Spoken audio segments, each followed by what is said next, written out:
So, there's the scene over Portimao. Stand by for action because we're about to move on to the first race in the newly named Moto3 Junior World Championship.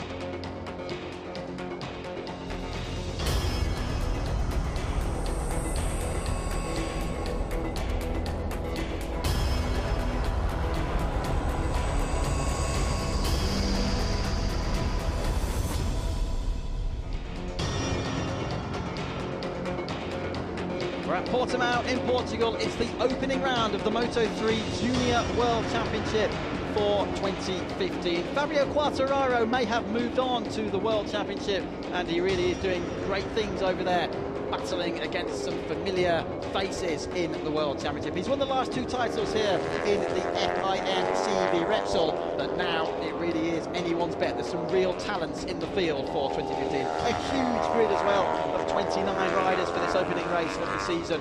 We cannot wait to get underway. We're at the Autodromo at the Algarve. It's just outside the very popular holiday resort of Algarve. It's a superb circuit, 4.5 kilometres, 2.8 miles in length, clockwise configuration, but so many elevation changes which really do add to the drama and the excitement of the racing. They're able to follow each other so closely. Gregory Haynes with you. Luke Wilkins, who's the English editor for MotoGP.com, is alongside me in the commentary box. Where do we start? There are so many talking points. We've had two amazing races for Moto2 and Superbike, and now we haven't even had a Moto3 Junior World Championship race yet. We haven't even had a chance to catch our breath, as you say, from the Moto2, an incredibly exhilarating finish to the Superbike race, and now is where we think a lot of the very big excitement is going to come from for today, because these are really the best young talented riders from around the world. You've got guys coming over from the Michel Advanced Asian Talent Cup, you've got people from all different countries, from Australia, France, you mentioned obviously Italy, clearly a lot of Spanish, there's 11 Spanish in this. The Dutchman Bo Benschneider is going to be starting from the front row. I think this is going to be carnage, and I think in the best possible way. These guys are just young, they have no fear, they're going to want to overtake at every opportunity, and I think they're all battling it out, obviously, to make the step up into the Moto3 World Championship. They most certainly are, and in a minute we'll run you through some of the previous champions here in the CEV. It used to be 125, of course, then it became Moto3 in 2012. Just a bit of clarification then, if you're just tuning in for the first time today, on what the CEV actually is. It's the FIM CEV Repsol. It is not the Spanish Championship. It used to be, and it's still often referred to as the Spanish Championship, but it's not anymore. It's very much a European-based series. Now, of course, the Junior World Championship for Moto3. It is true that most of the races still take place in Spain because of the background of the series, but it's already expanding as the race here in Portugal. Next time out will be at Le Mans. The Moto3 class will have a single race there alongside the MotoGP race, and the same point system as the World Championship. So 25, 20, 16 and so on, down to 1 point for 15th place. And also just to point out, the regulations and technical specifications of these bikes are exactly the same as the World Championship, to make, as we mentioned earlier in the broadcast, to make it as an easier progression as possible for the rider from the CEV to the Moto3 World Championship, if that's where they want to go. And also, a lot of the big teams in the World Championship are involved in this competition, not only to help develop the chassis, the engines, but also as they can bring through the next crop of riders. So you'll see, like you have in Moto3, you've got the Leglise Academy, part of the Husqvarna factory Leglise team. You have the Ongeta Junior team, Ongeta Rivercold in the World Championship. You have the Leopard Carme team, you have Leopard Racing, obviously, with Danny Kent and Roki Ono, who used to last year compete in the CEV as well. Was it third overall? And you just see Aspar team Mahindra, you've got the junior team Australia Galizia, obviously who Fabio Quartararo is now competing for as the football junior team in the Moto3 World Championship, and many, many more. So this is going to be, I think, pretty impressive and pretty spectacular. A lot of these riders obviously debuted in the championship this year, and a lot are coming back. Yeah, absolutely. I mean, just looking through the results from the single Moto3 race here from last time out, last time we were here, which was the penultimate meeting of the 2014 season, only 5 point scorers from that race are actually racing here again today. That's just running them through. Belega, Benschneider, Pizzoli, Canet and Norridin. And we'll mention Norridin very soon because that's the Asia Talent Cup team, the Asia Talent team as it's actually known. 3 riders who really been doing great stuff last year and this year in 2 cases in the Michel Advanced Asia Talent Cup. Let's start with the weather. I think we've got to start with the weather. The sun is beating down. I'm really pleased to see there are a really good amount of fans in the grandstand. Now, at the back of the picture there, you're seeing obviously empty stands, but the main grandstand, it really does, it's deceptive. It's such a massive grandstand. It can seat 17,000 people. Obviously, it's not going to be full for a smaller event like this, but there's a great number of fans coming. And I was worried, I have to say, coming into the track today, because we'd had a heavy rain shower overnight. I thought, oh, this might put people off coming in, but that's not the case. And just in case you're wondering if that is Juan Mir, the pole sitter, whether he's actually experiencing any problems, they're not. There is a rule in this class where the riders have to turn off their engine at the back of the grid and be pushed into position to stop any instance where they might knock into each other. So don't worry, he's not had an engine failure. They'll start the bike on the actual grid when he's there with a proper engine starter. As we saw with Fanati's incident the other day in Moto3, it's quite hard, because Io tried to find out it's to bump stop one of these, but they have to push the bike to the actual starting position, and then they'll sort it all out and start it from there. So don't panic. Juan Mir on pole, therefore, as we mentioned, the Mikado Leopard Kame team. Yeah, that's the team that's doing some great stuff at the moment, with Danny Kent in particular over in the World Championship. Juan Mir then from Palma de Mallorca, 17 years of age. And if you watched the Red Bull MotoGP Rookies Cup last year, you'll know him very well. Finished second overall there to Jorge Martin, who's another one who's now in the World Championship. 3 wins in the Rookies last year, the Rookies Cup for Mir, Jerez, Brno and Aragon. Of course, Rookies Cup doesn't race here at Portimao because the MotoGP World Championship doesn't come here. That's one difference. Rookies Cup only races on MotoGP weekends, whereas CEV is a little bit different. And this is a man we need to watch out for as well, a member of the VR46 Rider Academy. Yeah, Nicolo Balega, 15-year-old Italian member, if you mentioned the VR46 Rider Academy, obviously set up by Valentino Rossi to ensure the best crop of Italian talent coming through. He raced in the championship last year, 6th overall, is that correct? On the KTM Team Calvo bike, managed to get 95 points. And you know what, I think he's looked very impressive throughout the weekend, and it could be, as you say, a man to watch. Well, we saw David Clares, who's one of our colleagues here, who's doing photographs down on the grid when we arrived on Friday, and he was actually taking photos of Balega at the time, wasn't he? He just not very confident in the way he was standing there posing with the bike. So that's Mir, Balega 1 and 2. Bo Bensneider here, and a bit of a message there to keep fighting, of course. It's nice to see that message, of course. But Bo Bensneider, 3rd on the grid. Went well here last year. He didn't even qualify in the top 12, but fought through to 6th position, and he's the member of the Rider Academy over in the Netherlands. It's the KNMV Talent Selection Program. It's headed up by Barry Veneman, who actually joined me here in the commentary box for this Portimao CEV round last year. And again, Luke, Bo Bensneider, another hot shot from Red Bull Rookies. Very much so, and he's racing for the Dutch racing team here today, and I think, as you said, he could be one to watch. And then as you move on to the second row, we come to Albert Arenas, a Spaniard from the Leglise Academy, which is part of the Husqvarna Factory Leglise team, riding on a KTM today on Dunlops. And I think, again, he looked very, very quick for qualifying. He was only, 8/10 back from Juan Mir. So, yeah, there's going to be a lot of riders competing at the front, especially, as you said, practice and qualifying happened in completely different conditions to this. Obviously, just mentioned Dunlops, just to quickly go back over that again in case you're just switching on.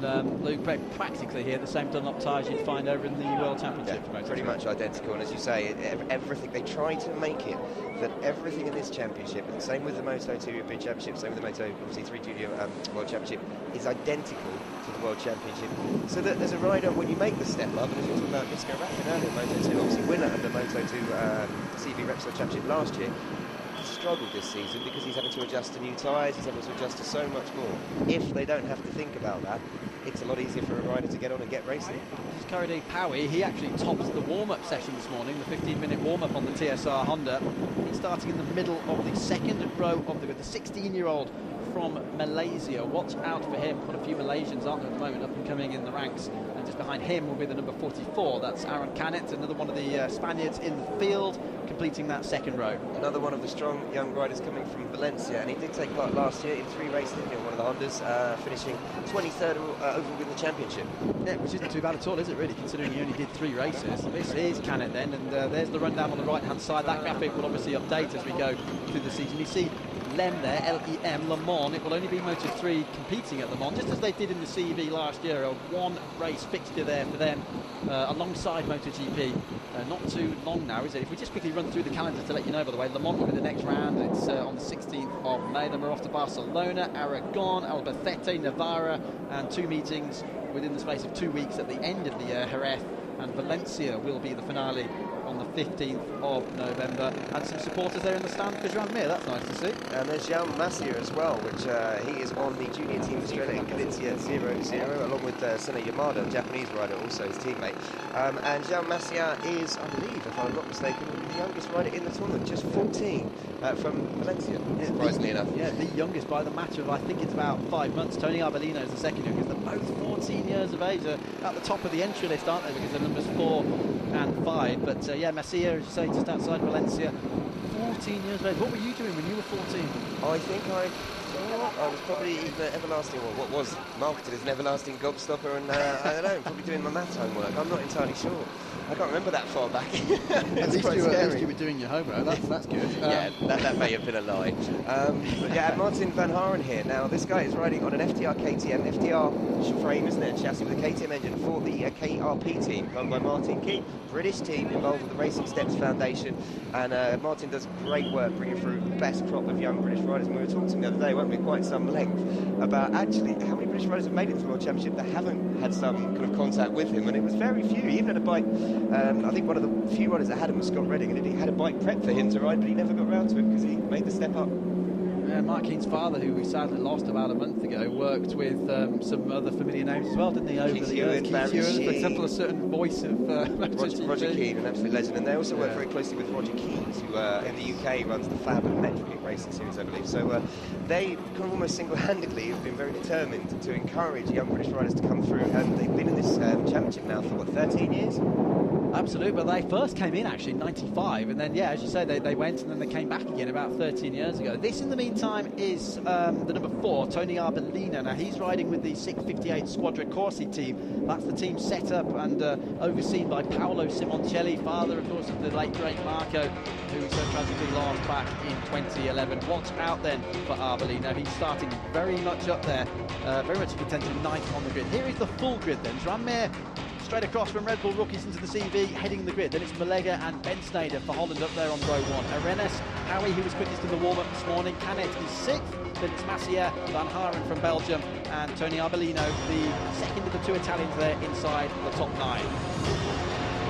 4 Spanish riders inside the top 9 shows you the strength we have from the Spanish Championship. Lorenzo Petrarca, another Italian there, starting from 10th in front of row 4.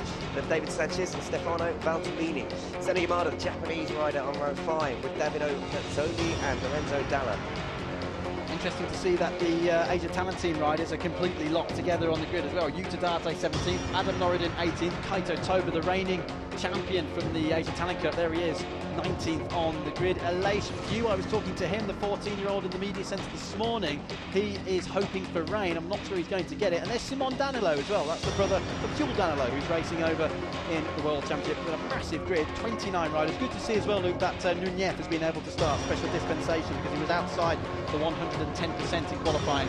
But obviously they've looked race direction at his practice times and they've decided it would not be a danger to have him in the race. That's why he's lining up down there in 29th place. Also starting from the head of row 9 is Laurie Crescent, a Belgian rider for RBA Racing, who recently filled in for Anna Carrasco in the Moto3 World Championship when she'd done her collarbone. So he's had experience riding at the top. He'll be disappointed to have come back and to be starting in 25th place. So, stand by for drama. Just 5 seconds to go until the warm-up lap gets underway. It's the first race in the Moto3 Junior World Championship of 2015. I hope you're as excited as we are. We've been looking forward to this one in particular for a very long time now. It's actually waited a while, haven't we, for the CV to get underway. It's now, what are we now? This is the 26th of April today. Unbelievable. We'll be into May. How quick this year is flying by, but we're now waiting for the warm-up lap to get underway. And then it's that run down to the first corner. And I'll tell you what, the guys are going on their warm-up. Let's just have a little look back over the years at the riders that have come through from the Moto3 or original Moto5 Spanish Championship to compete in the World Championship. And honestly, it reads like a Hall of Fame for MotoGP. Hector Barbara, Alvaro Bautista, Elijah Spargaro, Paul Espargaro, Stefan Bradl, Efren Vasquez, currently competing with Danny Kent and Hiroki Ono in Moto3. Maverick Vinales in 2010, Alex Rins in 2011, Alex Marquez in 2012. I mean, it goes on, and obviously, as you mentioned, Fabio Quartararo. So I think you can see why we're so excited about this. There's a very good chance. Right now, we're looking at 1 or 2 future world champions at such a young age. I mean, I wish I could go. I don't know if it's my but as you say, it's not all fun and games. We got down to the Asia Talent Team garage yesterday, and considering it's 3 14-year-olds who travelled halfway around the world to come race here, you'd think it'd be a bit relaxed, but they were very focused, very serious, and it's professional racing now, even at that age, isn't it? And 8 riders in the field were in this field last year, but just going through the top 4 from the championship from last year alone: Quartararo, Navarro, Ono, Gabriel Rodrigo, 1, 2, 3, 4, all names you'll be familiar with, I'm sure, from the Moto3 World Championship. What a selection of colours and bikes and riders and nationalities we have here in the field. As we say, there's 29 of them lining up on the grid. It'll be a 16-lap race then here for Moto3. Just under 75 kilometres, 45 miles of racing around this 4.5 kilometre, 2.8 mile Portimao track. It opened back in 2008. A bit of Formula 1 testing, some car racing as well. Don't get the F1 testing here anymore. Of course, they're have been a little bit stricter in recent years, have Formula 1 with their testing program. Very much as is the case for MotoGP and World Superbike. What is Joan Mir going to do, though, from that pole position? First season in the CV, he's on pole. He's got Belega and Ben Snyder alongside, who are, you know, familiar faces, let's say. Bit of a challenge for Joan Mir, but I'm sure he's relishing it. One of the biggest things that happens is getting squared up at the first corner, especially the first time starting the car championship. And I think, as you said there, Moto3 around this circuit, it's going to be very hard for someone to get in the front and, you know, break the rest of the field because of the slips really down the long straight, because of the flowing corners. So I think we are going to see a very contested race. Just another name to put on the Celebrity All-Star CEV Repsol Moto3 kind of Hall of Fame is obviously Maria Herrera. She was so close to winning the championship in 2013. Injury, as you said, looked to really kind of challenging Fabio Quartararo last year. Again, some great performances. Took I think she took a race for him as well, didn't she, last year? And obviously having moved up into the Moto3 championship. So far, best finish of 17 in Austin, but a lot of pace is bike, and so you can really see how this championship does bring through the talent.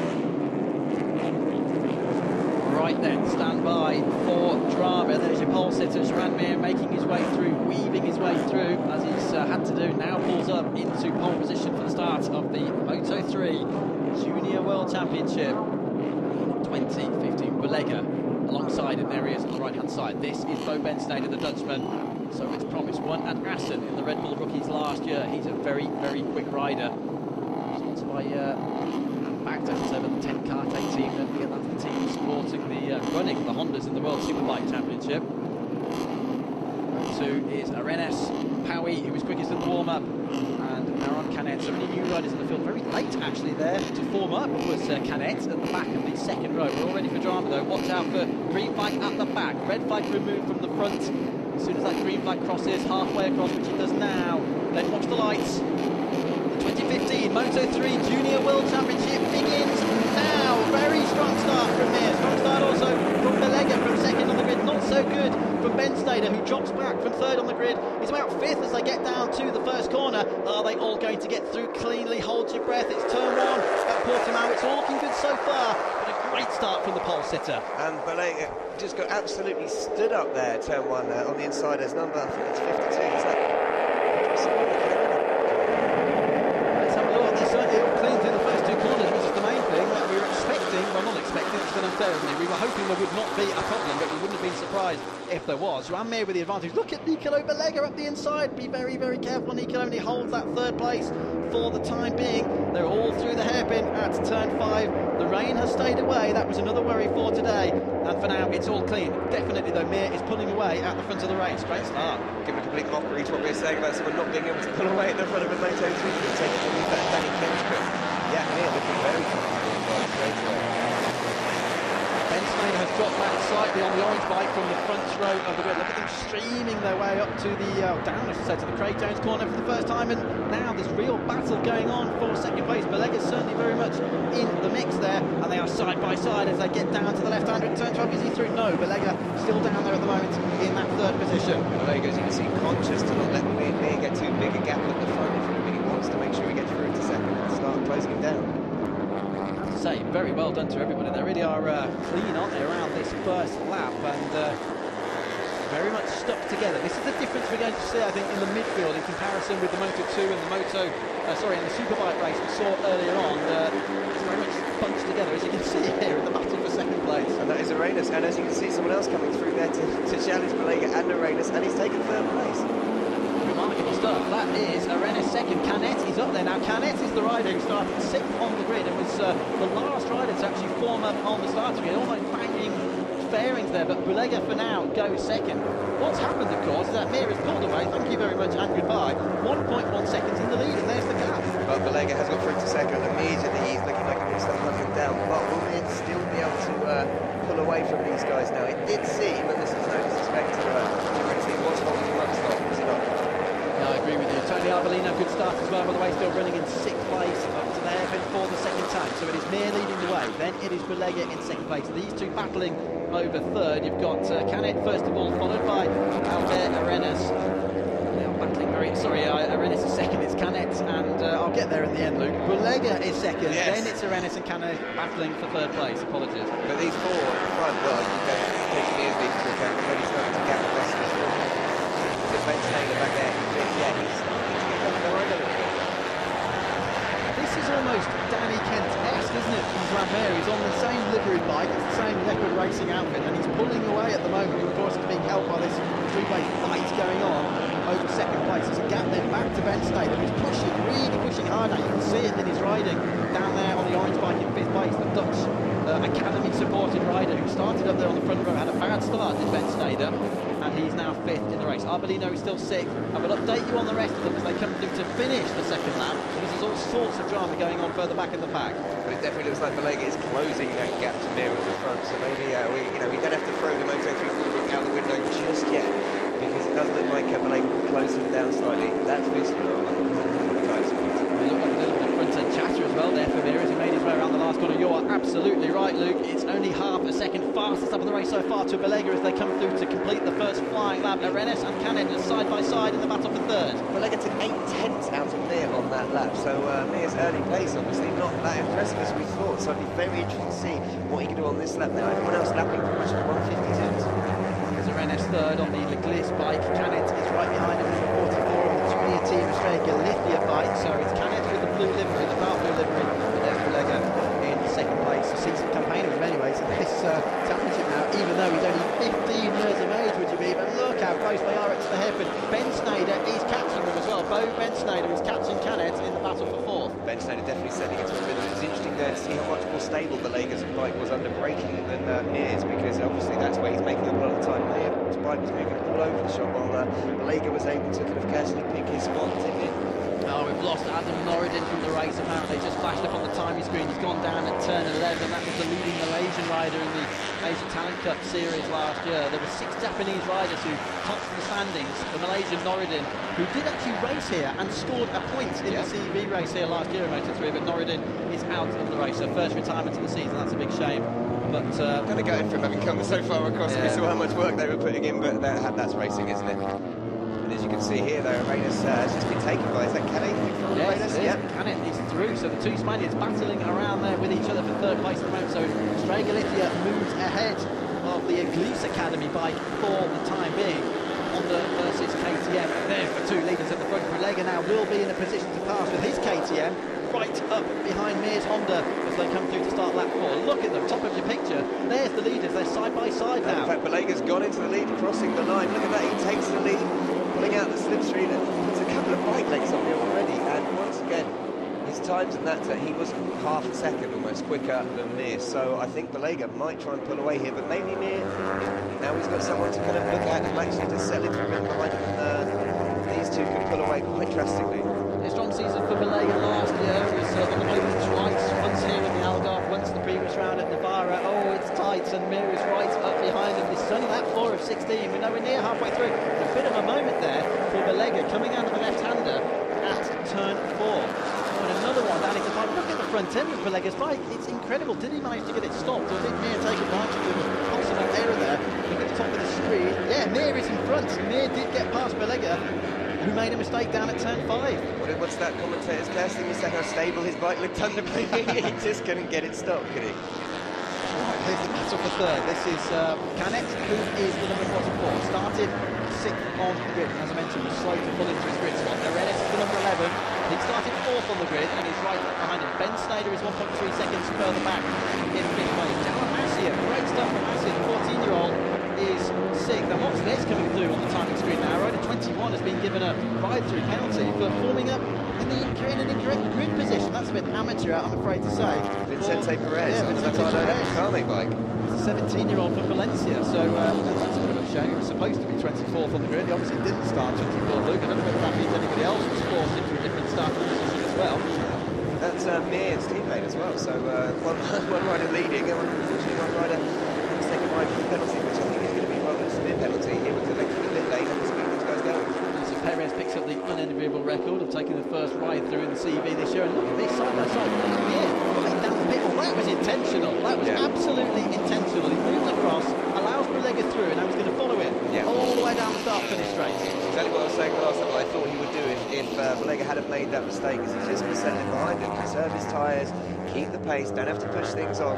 And yeah, these two obviously lapping a lot quicker than everyone else. Pretty much the only two riders in the 152, not 52.1s for both of them on the last lap, where Canet is doing 153.0. So, you know, they are class above the rest of the field at the moment. And it looks like, just like it, this is great racing. And you know, we are going to have a battle at the front that will come down maybe to the last lap. We're only on lap 5 though. This is where Belega made a mistake down into the turn 5 hairpin here last time around. No such error this time. So Belega, twice a podium finish there last year. Mir started in pole position here today. Great start to the season for Joan Mir from Palma de Mallorca. 17 years of age versus 15 years of age for Belega. But Mir, I mean, let's not take the fact that Mir was right up there. He was challenging Jorge Martin for the Red Bull Rookies title last year and won 3 races. All sorts going on further back. We're watching the leaders, and Belega again makes a mistake. This time it's up at turn 11, and Joan Mir picking up the pieces. Thank you very much again. Once again, though, I tell you what, it was a mistake. That's not heavy braking, Harry. You kind of wonder if he's just let through. These two might be playing a bit of mind games here, because he's not immediately trying to pass him back. He's almost having to let him drop back.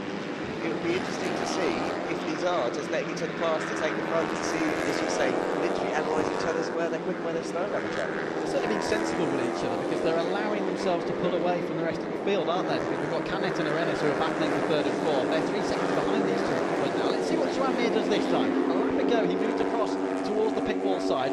Clearly was allowing Belega to move ahead of him. Maybe this time he's going to sit in front of him, which he's doing. See what sort of toe Belega gets and what he might be able to do down at turn 1. But don't forget, for the last lap, the 16th and final lap in 10 laps time, the finish line is very, very early on down the start-finish straight. Belega definitely have made a move there and decided not to on the inside. So I think you're right, they're both just wanting to not trip each other up too much to secure the win. 4 seconds they are now ahead of Canet in 3rd place. And I think we might see them just getting the bulk of it with 2 laps to go. Look in the background, Luke Bensnader has absolutely caught Aaron Canet and Albert Arenas now in the battle for 3rd place. Remember, Bensnader made a really bad start. He'd love to be on the podium, though, to start the season. This is the leaders. Now, Mir is carrying a lot of speed. It's under that 5, but he's pulling away a little bit now from Belega. So let's see how they play this over the next few laps. It's Mir in the lead here from Belega. Canet is still 3rd from Arenas, but Bo Bensnader right behind him. Jaume Masia is 6th, then it's Arbolino. Howie, the Malaysian, who's just got behind Arbolino, so they're 7th and 8th. Then it's Dalla Porta from Italy, and Valtellini is 10th. There is a great battle going on for 7th there between Arbolino, Howie, Dalla Porta and Valtellini, because they're all separated by less than 6/10 of a second. And that's heating up, as you say, for 7th position, where at the front it does look like Mir maybe it's going to pull away from Belega.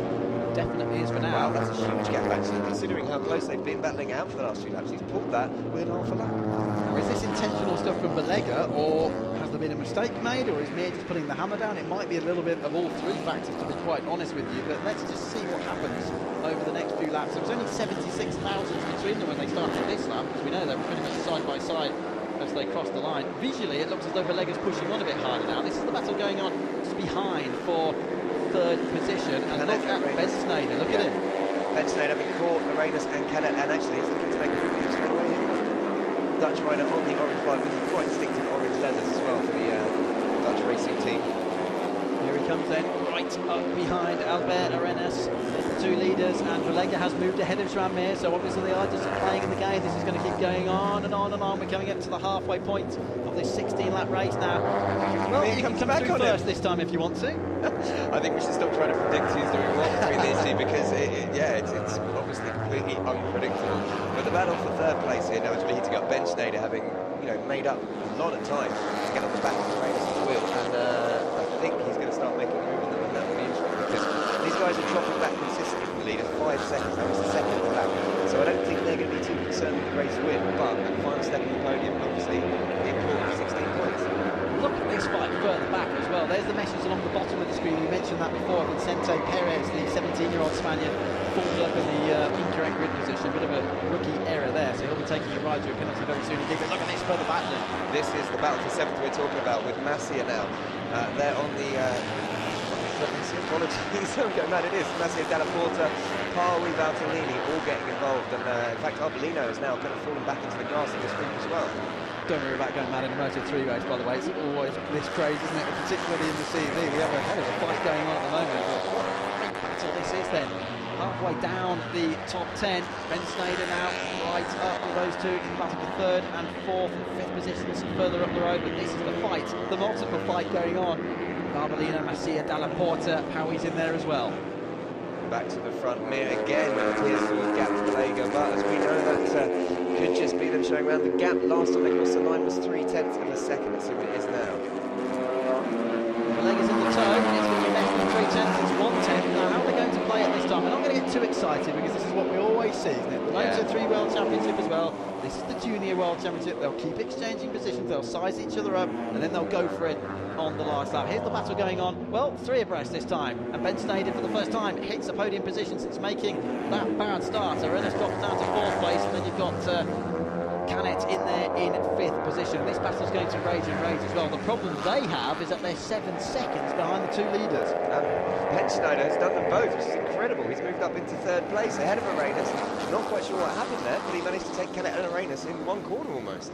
He did it, great toe, wasn't it? It went side by side between them down the start finish straight, pulled out, dives up the inside, and there he is, up to 3rd then goes Ben Sneijder. There's your battle at the front. It's still Belega from Mir, and as Luke said just a moment ago, that amazing fight going on for the back. The 6th position is Arbolino, Valtellini, Masia, Dalla Porta and Parry all battling over 6th and 10th places. Further back, by the way, Van Heersen is still 11th, then it's Polanco. Senna Yamada, the 2-time Japanese champion, is running in 13th position at the moment from Lorenzo Petrarca, and David Sanchez is 15th.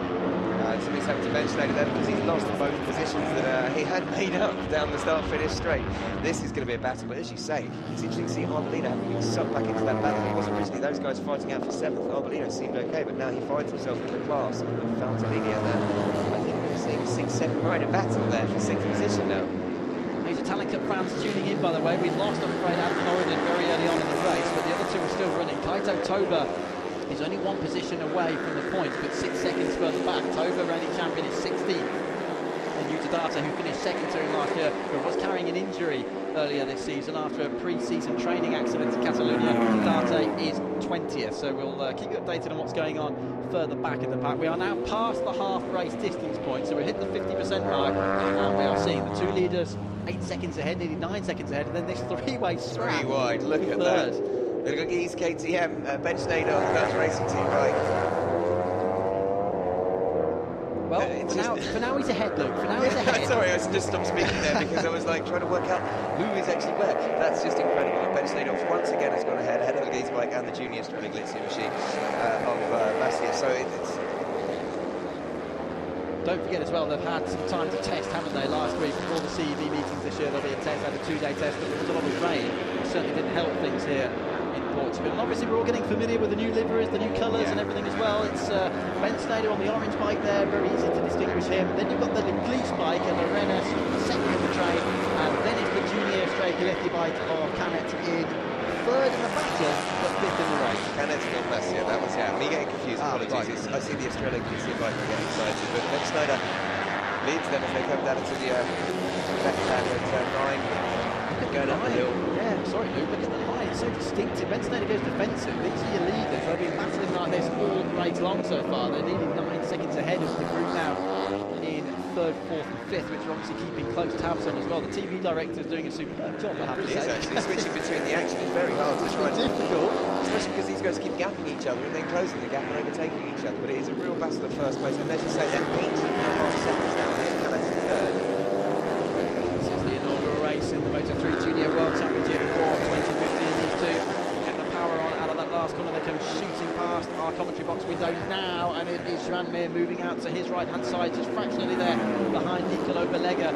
And look at the gap in the background. There they are. They finally decide to make an appearance. 9.2 seconds behind the leaders are Ben Sneijder, Canet and Arenas. There they are. And then further back, as you say, the battle for 6th place has been well and truly joined by the guys coming up 7th. Arbolino in 6th, Valtellini in 7th. Dalla Porta has gone down a position into 8th, and Masia has moved up into 9th, ahead of Powell in 10th. Yeah, Still 2 more races coming up later on as well. We've got another Moto2 encounter and then the second Superbike race as well. We won't give too much away, but we had some great action earlier on. This is the only Moto3 race though of the day here in Portugal, and then it's Le Mans, and then it's Barcelona. We move through to Valencia at the end of the season on the 15th of November. Let's just regroup then, let's just take stock. We're on lap 10 of 16, first race of the season. Belega is leading Schwanmeer by just about a tenth of a second. They keep swapping places, that's going to go to the end, we're quite sure. And they're 9 seconds ahead of this three-way battle for third place. You've got Bo Ben-Snede from the Netherlands in third, just a week after the Dutch Round World Superbikes, in which Michael van der Mark absolutely shone last weekend with 2 fantastic results. I won't give it away too badly in case you're still looking to watch it back. But great result there last weekend. I was there, the crowd went mad. So good stuff at the moment for Holland in motorbike racing. Ben-Snede is third, then it's Canet and Arenas fourth and fifth. The G leaders. Very, very interesting dynamics here. It's not just the actual battle on the track, it's the mind games, isn't it? And we have seen a few already. And if I'm not mistaken, visually Arenas seemed to be just dropping off the back of Canet and Ben-Snede when I last saw them. It was interesting, when they last crossed the line, they weren't separated, him and Canet, by less than 300 a second. So we'll see as they complete lap 10 where they are now, how big a gap has become. Down we go then, not too long to go in this race now, 93 thousandths between these two at the front. The gap just keeps increasing. It was 9.2 seconds back to third place last time.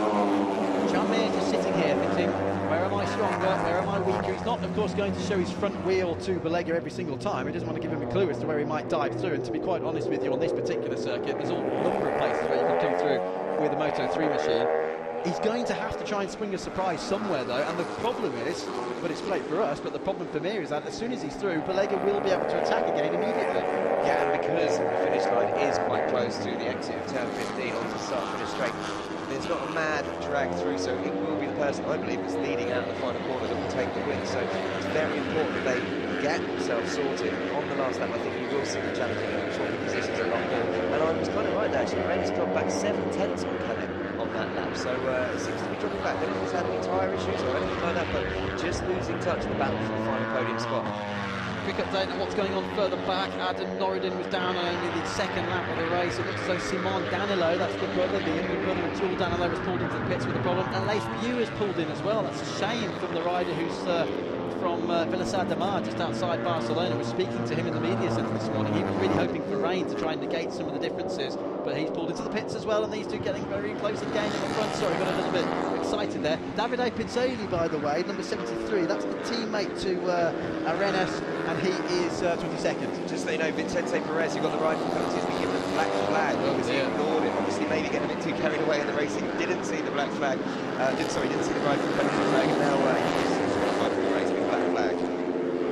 It's a bit of a nightmare, to say the very least. Here's the confirmation of that coming up along the bottom of the screen for you. 21, Perez, black flag, ignoring the ride through penalty. You've got 3 laps to be able to take it once the official notification's gone out. They hold a number across from the starting gantry.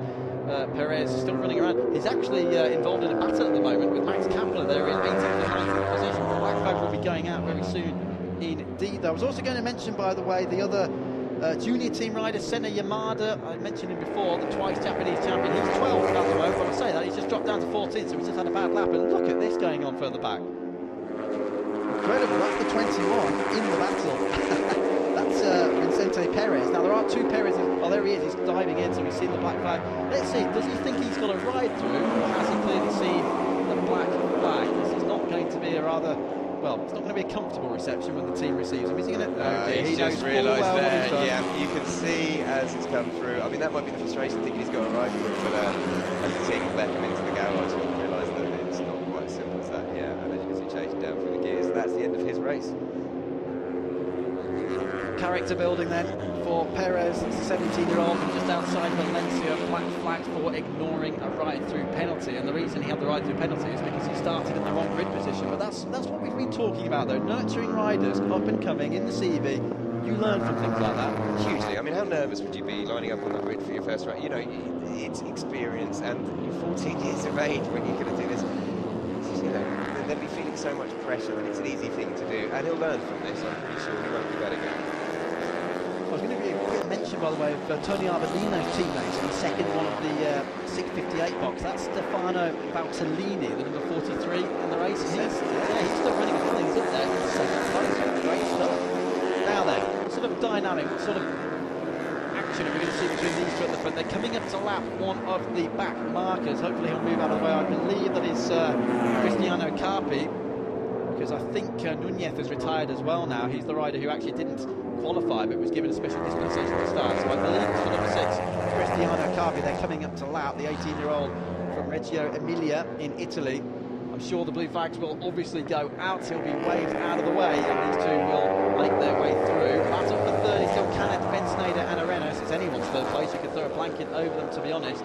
Then 4 seconds back to Arbolino. We haven't seen much of Arbolino, but he's done a really great job so far. He's running at 6th. It's a bit of a lonely 6th, Luke, but really solid start to the season for Arbolino. He was really getting sucked into that battle for 7th with Valtellini, Delaporta, Vargas, Inapawi and Petrarca, but he's managed to get 2nd now between himself and Valtellini. So, yeah, comfortable position there. Maybe some of the guys behind him got the best of his clipboard and just started to put the hammer down, but he is in 6th position. Yeah, it's Tony Arbolino, the reigning Italian pre-Moto3 champion, now moves up then to the CEV, the Junior World Championship here as it is now known. CEV itself started back in 1998, of course, at 425 in this particular category at the time, with an initiative put together by Dorna Sports. A lot of people at Dorna are very proud, I think it's fair to say. That's not boasting, that's just fair to say, because they have done a great job. It's, and Bensnader makes a mistake. That's exactly what he did not want to do. Surely any chance of a podium's gone now. At least he's rejoined. He will be 5th, but he's dropped behind. In fact, he's 6th. He's dropped down another one as well. Disaster. Yeah, Arenas, who had dropped almost 2 seconds behind those guys, they're coming through to still in position as well. Now Bensnader's done a lot of work to make up the lost time, because it looks like Canet has disappeared off into horizon to make 3rd his own. Yeah, you're right. I thought Bensnader was rejoined 6th. It is 5th because one of the bikes there was the back marker, but you're absolutely right, because Arenas here has dropped right back as well. What happened? They're all together. This is a replay of turn 5. Now we've cut later on in the lap. This is at the top here at turn 11. It looks as though he dived inside there, got it wrong, dived inside Canet, got it wrong, and out wide. And now he is trying to make his move on Arenas. Arenas, I think, is just starting to drop back. He was starting to lose pace, and then I think about half a second slower than the others. And yeah, as you can see, Bensnader should take him down his turn 1. Here's the battle back at the front of the race. 15 seconds in front of them. Only 3 laps to go now between Joe Belega and a possible victory. Or would it be Joan Mir who started from pole position? I wouldn't really want to say who my money's on, because he's down! Belega is down! Well, my money's not on Belega, that's for sure. Out of the race, or can he rejoin? Surely victory now then for Joan Mir, who will pull away into the distance. Can Belega get restarted? Oh, it's been a nightmare for Belega. It looks like he just lost it on the bump. Actually was saying on the head on turn 5. He was still braking, I think, as he hit the bump, and he just lost the front end, which is a nightmare for any rider to feel it go from you on a low side like that, especially when you're in the lead of the race. And it looks like now Mir is going to be unchallenged. 12 seconds in the lead to take the victory. Incredibly, Belega's rejoined. He's still running 2nd, but Aaron Canet is now right behind him in the battle for 2nd place. So Canet has shaken off Arenas. Bensnader's made the error and dropped even further back, and all of a sudden Canet, who was running 5th a short time ago, could now be challenging Belega for this 2nd place. What a development. Well, it'll be interesting to see if there's any damage to Belega's bike. It looks like there isn't, though. He seems to be riding okay. And so it looks like it will be able to recover. It could be unbelievable things, really, to get a crash, be that far ahead, remount your bike and still get on in 2nd place. Well, we knew, didn't we? We knew something was going to give there. They've been sizing each other up for a long time, and Mir sat patiently in 2nd place.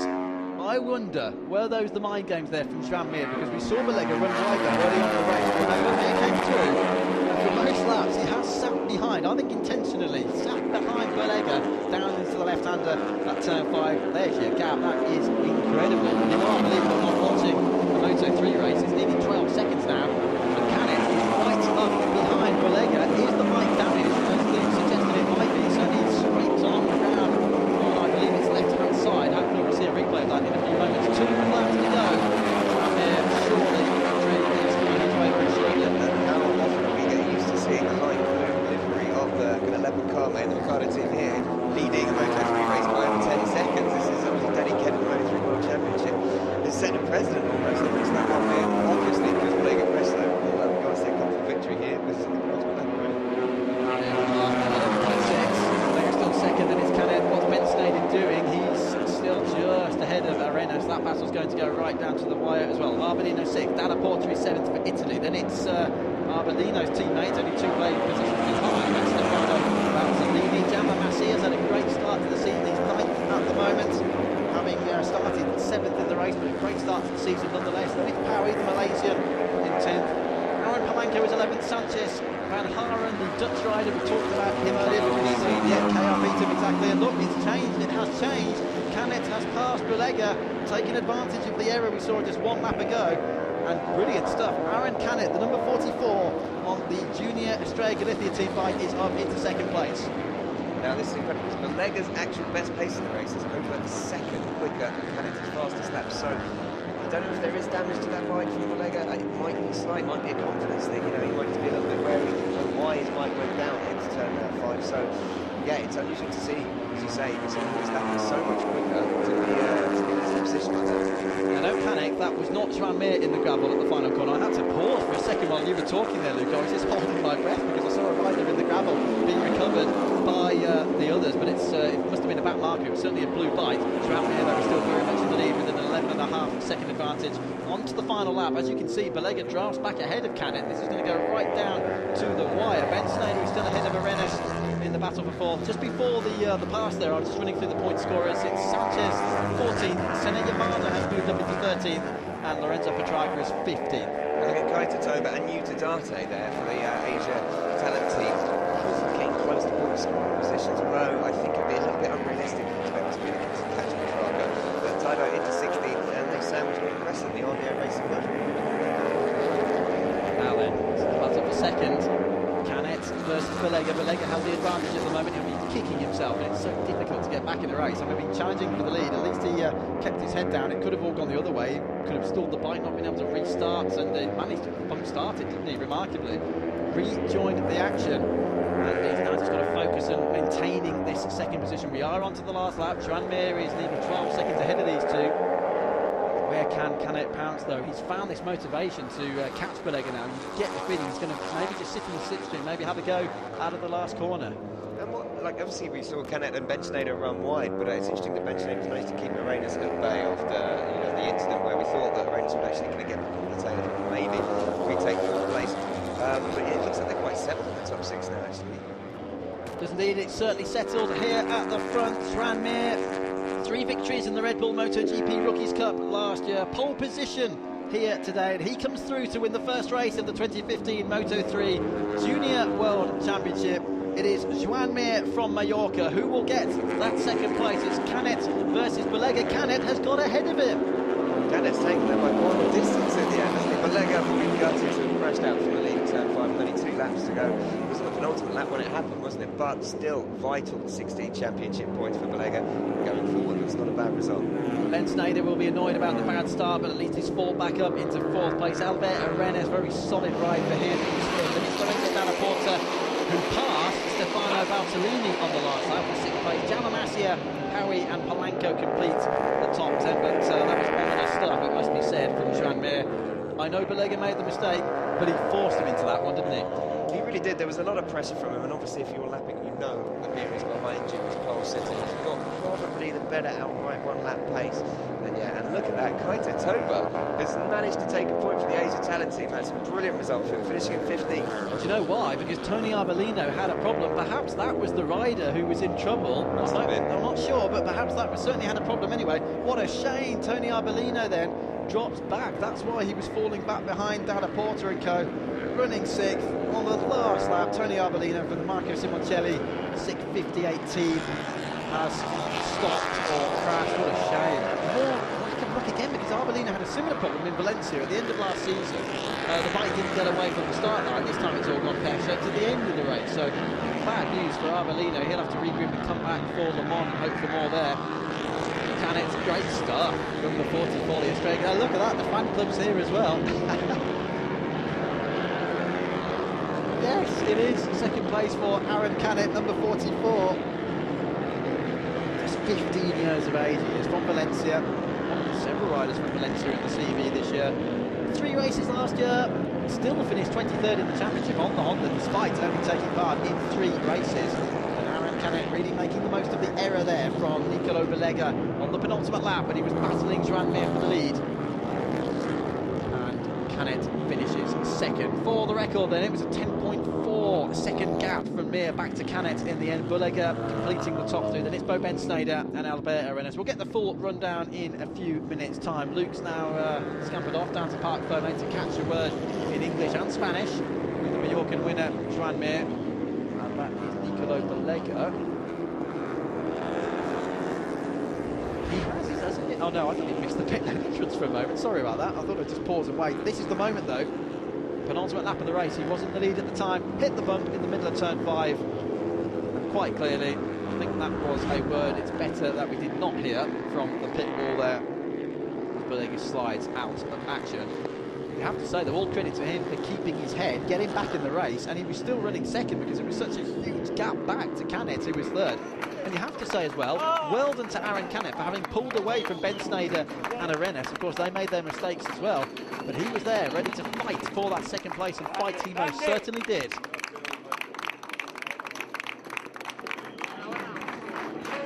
So the Aaron Canet fan club seems to be out on the track. The Joan Mir fan club remaining in the grandstand.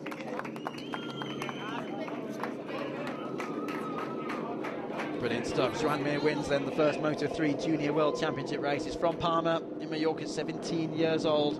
Finished second in the Red Bull MotoGP Rookies Cup last year. Won in Jerez, won at Brno, won at Motorland, and now he's won here at Portimao. Don't forget, it's a brand new circuit for many of these riders as well. As I was saying early on, only, as I count down the list, 7 of the riders who competed in the series last year were riding here again today. So for many of them, they've had to learn the track with the test last week, which happened in the rain, and then the race meeting itself. So Joan Mir does it at Portimao. Canet moves ahead of Bulega, who could challenge for victory, but dropped back on the penultimate lap with the low side in turn 5. Ben-Snyder and Arenas, great battle going on there. And then you've got Dalla Porta in 6th place. Valtellini, Massia and Power. You have to feel for Tony Avellino, who would have finished 6th but dropped back. And well done, Kaito Toba, reigning Asia Talent Cup champion, picks up a point at the start of the Junior World Championship season. Joan Mir, though, it is who leads the way, leads the championship, takes victory by 10.4 seconds, pushed Bulega into a mistake. He's about to catch up with Luke Wilkins down there in Parc Fermé. Shame for Aleix Yu, who retired. Simon Danilo called him to the pits, and of course we saw the problems for Perez, who was black flagged for ignoring a ride-through, which was given to him for forming up in the wrong place. Down to Luke.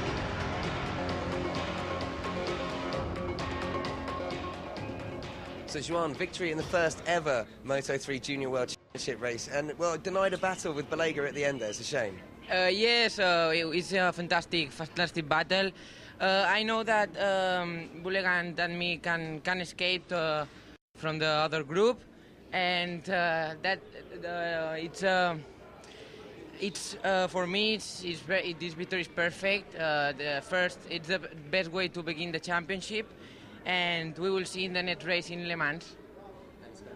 Bueno, ha sido una carrera muy divertida porque sabía que Bulega y yo éramos los que teníamos más ritmo, y bueno, lástima que se haya caído, pero bueno, estoy muy contento porque esto es una de las mejores maneras, la mejor manera de empezar el campeonato, y bueno, ahora ya veremos, ya pensando en Le Mans. Gracias. De nada.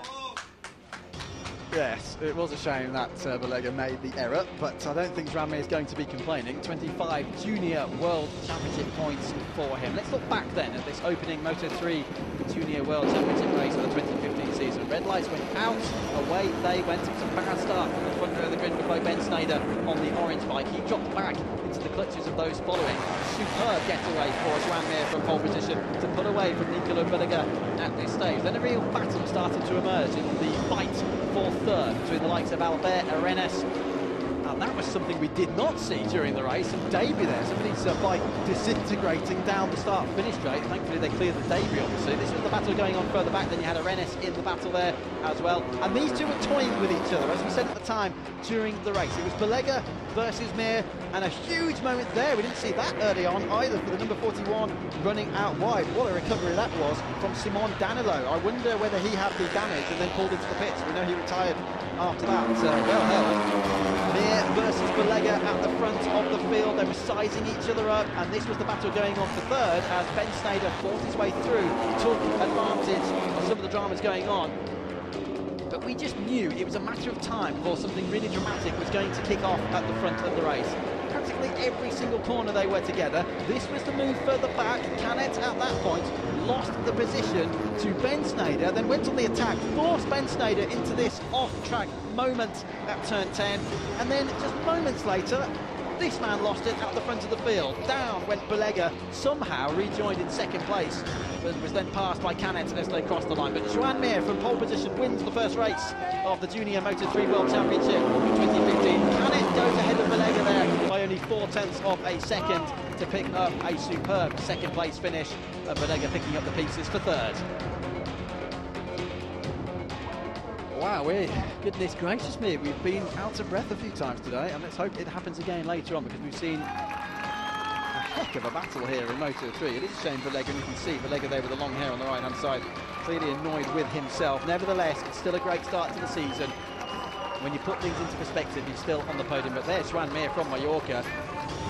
Second in the Red Bull MotoGP Rookies Cup last year, just lost out to Jorge Martin, who in the end actually had a fairly comfortable advantage. Martin has now gone on to the Moto3 World Championship, and that's something Joan Mir will be hoping to do as well next year on the top step of the podium. There's Belega, bittersweet third place to put it mildly, and he's done the smart thing, thanking the team. He is a member of the VR46 Rider Academy, so knows Valentino Rossi. They actually trained together as well over at Rossi's ranch in Italy, just outside, well, in his hometown actually, of course, not far from the Misano track.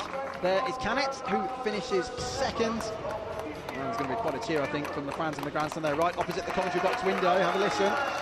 The Joan Mir fan club are jumping up and down, I can tell you, as their man takes victory in the first Junior World Championship race. Luke's back. Hello. I actually just came across some of his fan club downstairs, and they were so happy and excited. Even the language barrier was there. I managed to get across congratulations. So a very happy team, very happy family, very happy fans, I think. And they'll be even happier now as the Spanish national anthem plays out for the Mallorcan winners. Joan Mir, first winner of the season in the Moto3 Junior World Championship.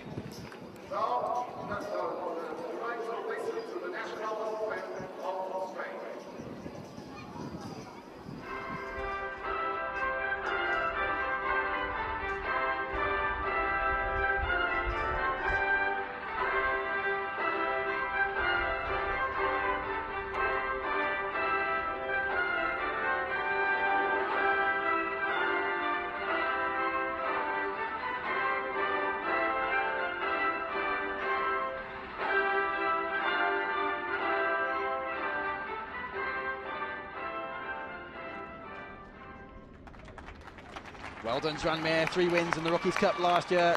Does the, well, I'll get my words out. Great start to the season for him in the Junior World Championship here in Moto3. You're going to say does the double already? Yeah, I was actually. I was going to say does the double. And there then is what we talked about earlier. There's the lack of alcohol, of course, because they are underage, quite frankly. So we're seeing this sort of lemonade sprayed around. It's not quite as bubbly as the Freixenet. Do you know they should use silly string? That would be much better.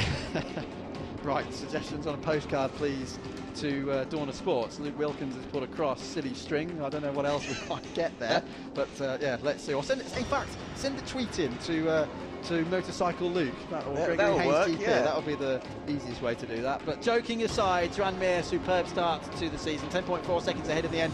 Look at Belega's face on the right-hand side. He knows he threw that one away, but at least it wasn't a non-score. It was a very strong 16 points. And here is the confirmation of that. Mir, Canet, Belega, obviously mirroring the results of this first race. And it's a great start to get 25 points, you say, in the first round for Joan Mir. Aaron Canet on 20 points. And Belega, although he crashed out from the lead, recovering to take the third step of the podium with 16 points. Ben Sneijder, terrible start, but got back to fourth with 13 points. Arenas at 11, and Della with 10 points. And as we mentioned, Kaita Toba from the Asian Talent team taking that final championship point in 15th. A real coup for them, I think. Absolutely, Alberto Puig is here as well, the full setup here. They're working with the same mechanics they worked with in the Asia Talent Cup last year. But as I say, what a shame for Tony Arbolino. I don't quite know what happened on the last lap. We saw some drama in the highlights. Great save from Simon Danilo. We saw some, I know you were running back upstairs at the time, but one bike seemed to be disintegrating with parts coming off down the start-finish straight, which we saw in the highlights package, but we don't know what happened to poor old Tony Arbolino. There's Adam Norridin at the bottom of the list there. He unfortunately was the first retirement of the season, and Aleix Pugh pulled into the pit lane with some kind of issue as well. And Perez it was, Vicente Perez, who had the problem. He formed up in the wrong grid position. He was given a ride-through penalty, obviously didn't notice he'd been given the ride because he was so focused on the battle he was in, and for that reason was black flagged from the race. I'm going to be honest with you, it's so easy to do when you're out on track. Not that I have many years' experience of racing at this level, but no, it is so easy to do. You're so focused, and obviously amongst all the action you're overtaking, worried about lines, braking points, references, exit points, apexes, it's easy not to notice a flag being waved on the track. And again, it's not like a lot of yellow red flags being waved. It's different. So I can sympathise with him, but terrible in your first race to be a black flag. Great first race of the season then for the Moto3 Junior World Championship. Joan Mir leads the standings as the battle resumes at Le Mans in France on the MotoGP French Grand Prix weekend of the 14th, 15th and 16th of May. We're not over and done by any means yet here though at Portimao. Next up, the second race of the day for the Moto2 European Championship.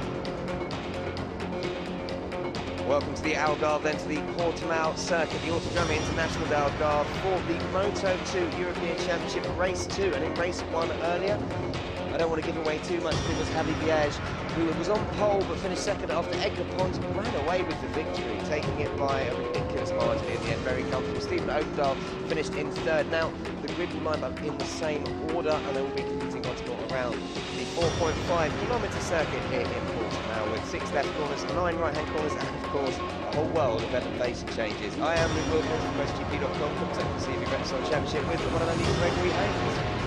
The one and only Gregory Haynes. Thank you very much, Luke. It makes me sound really important. But that could be a good thing or a bad thing, but thank goodness there's only one of you. Let's put it that way. Well, yeah.